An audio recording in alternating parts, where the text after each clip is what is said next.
एक्सआईएमबी विश्वविद्यालय ragging drugs नेबाकू बाध्य करने सहित पाइखाना चट्टाण चटाई माड़ मर जाइथिबा अभियोग होइछि। भुवनेश्वर उपकंठ पिपिली ब्लॉक अंचल एक्सआईएमबी विश्वविद्यालय आसी एभली संगीन अभियोग। छात्रों को माड़ मारिबा सहित 2 लाख टंका देबाकू धमक दिया जाइछि। एने थानार द्वारस्थ होइछन्ति छात्रों अभिभावक। केन्द्रापड़ा जिला आली अंचलर जड़े छात्र एक्सआईएमबी रे पाठ पढ़ती तांकर जड़े सहपाठी सीनियर कॉलेज रो द्वितीय महला को डाकी नहीं किंतु यहा पर तांकु से रैगिंग आरंभ कर देइथिले। पाइखाना रे प्यान रे छात्रों मुह भर्ती कराइथिले एवं चट्टाण चटाइथिले। दीर्घ 2 घंटा धरी पाइखाना रे माड़ मारिथिले पर बाहर को डाकी नहीं ड्रग्स नेबाकू बाध्य करथिले। एपरिक 2 लाख टंका देबाकू मध्य धमकाइथिले। एने युवक जनक तांको परिवार को जणाइथिले। ईमेल जरिया कॉलेज कर्तृपक्ष को अभिभावक माने अवगत कराइथिले। कॉलेज कर्तृपक्ष छात्रों परिवार को डाकी आपस समाधान करने को कही। घटना को नहीं पिपिली थाना अभियोग कर पीड़ितों परिवार। पुलिस छात्रों डाक्तरी परीक्षा करने सहित मामला रुजु कर तदंत करुछि। मते धमकाउची से पिला ना साई शोभन दास तार गर्लफ्रेंड जने अच्छी सलोनी ब्रह्मा करिकी से माने सेटिंग तांको भीतर कर देइचंती। मते कॉमन फ्रेंड बनेकी मु चाहूँ कि न्याय मिलू। मते से माने मते मारिचंती मारधर करचंती। एप्रोप्रिएट एक्शन निया हो तांको ऊपर और मु सेफ रहे। ठिमठी पाठ पढ़िया को आछि पाठ पढ़ी की जाए। संपूर्ण रूपे पुंखानुपुंख भाव में तदंत हो जी दोषी ताकू दंड मिलू। आउ यही भाया पिला जो माने कॉलेज रे एते सीसीटीवी सी तो छोटिया कॉलेज नुहे विराट बड़ यूनिवर्सिटी तादरे शह शह सीसीटीवी लागिबा भितरे जदि से पिला को नेकी टॉयलेट भितरे मारी पारुचंती काली से मो पिला को गाड़ी सहित जळै देबे ए कथा जो कहिसंती से माने करिवे। तेणु से पिला प्रति एक्शन निया जाऊ।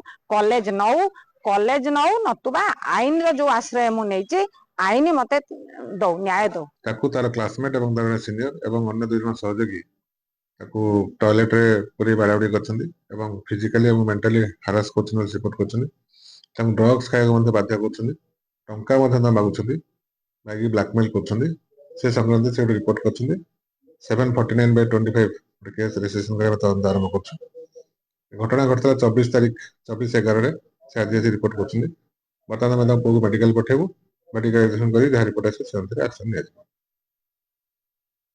अधिक सूचना दिवाकर षडंगी अच्छा पिपिलू आम रिपोर्टर दिवाकर जे वर्तमान छात्र किभली स्वाभाविक भाव में पाठ पढ़ाई जापर कॉलेज को ताहा गोटे बड़ प्रश्न। पुलिस से दिगर तदंत केमिति आग को बढ़ेब। विद्यालय महाविद्यालय कर्तृपक्ष को कौन पचरा उचरा करा कि किए एथिपाई दायी एवं ये तो प्रथम घटना नथिबो। पूर्व अनेक पिला रैगिंग शिकार होइछन्ति कि ए बाबद में तदंत करिवार अछि। राधास्वामी निहाती पक्षे आम कही रखा ये घटना केवल आज न कारण अनेक दिन एभली जदि न हो तेज ये एक घटना आज निश्चित भाव में लोकलोचन को आसला। जहाँ अभियोग आसी जो छात्र जनकर शिकार होती आक्रमण बा मानसिक शारीरिक एवं जदि कहवा निशा सेवन ठारू आरंभ कर आर्थिक पर्यंत प्रत्येक क्षेत्र में ही जो सीनियर छात्र रही सहपाठी रही एक मिसिकी समस्त या निर्यातना देते संपर्क में पाखापाखि आज को जदि आम कह 24 तारिख रू आज आसीगला पाखापाखि 15 दिन घटना घटले।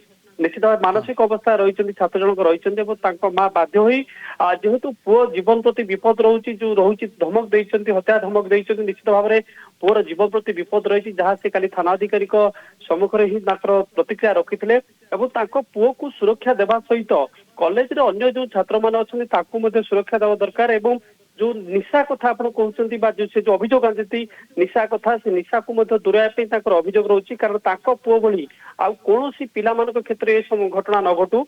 एवं आ गोटे कथा आसला किंतु धमकैबा जाली देबू बोली धमकैबा गाड़ी सहित एवं ड्रग्स केउठु आसिला ड्रग्स खाइबा को बाध्य करथिले। देखो जो जहाँ चित्र रही जो ड्रग्स निशा सेवन किसी चित्र किसी सामाजिक गणमाध्यम मोबाइल बड़ कथा आसूची ए घटना घटिया पर पाखापाखि 15 दिन पर कॉलेज कर्तृपक्ष ए संपर्क में ए घटना को दबाइवाई अभियोग कर जो माँ रही छात्र माँ कहवा कथा से बारंबार विभिन्न प्रकार चाप प्रयोग करते घटनार समाधान करने तेबे समाधान न हो नथिला एवं एका जिद रखिते जेहेतु पुओ पर आक्रमण होइछि पुओर जीवन प्रति विपद रही तेणु जो मैंने अभियुक्त अच्छा विरुद्ध में कार्यानुष्ठान नेबापे।